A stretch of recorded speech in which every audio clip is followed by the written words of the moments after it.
Hi, do you love dark fantasy just like I do?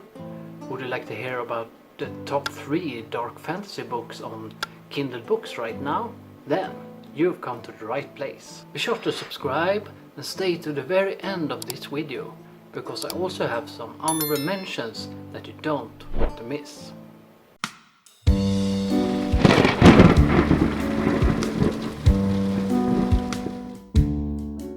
At number 3 we have Stephen King's Fairy Tale.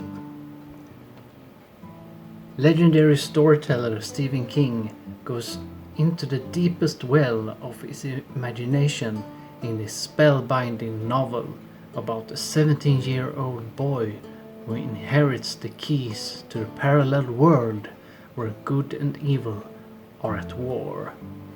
And the stakes could not be higher for that world or ours.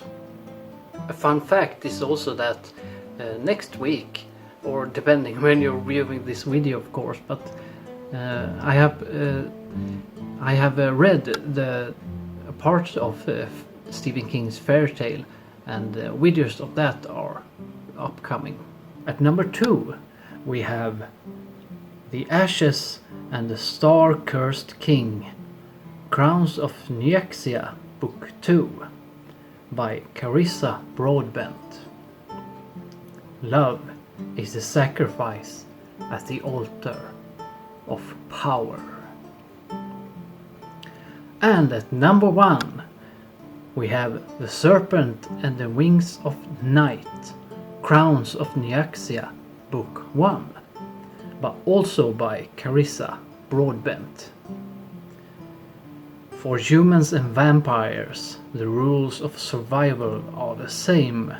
Never trust, never yield, and always, always guard your heart.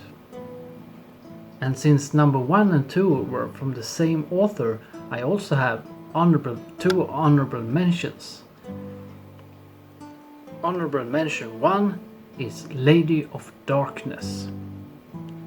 Shadows always return to the darkness. A cage, a choice, and a mystery.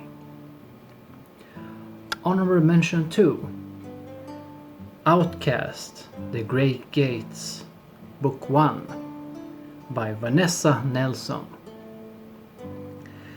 If no one knows that you saved the world, does it really count? If you'd like more dark fantasy videos like this one, then be sure to subscribe, because this channel is all about the dark fantasy genre. I also write my own dark fantasy stories that are inspired by spirituality. And if you'd like to check them out, you can check out my Patreon in the link up here, or in the link in the description, where you can get longer Patreon exclusive stories that are not featured here on this YouTube channel. Bye! And a special thanks to all of my patrons. You're the reason I can do this, so I'm really grateful.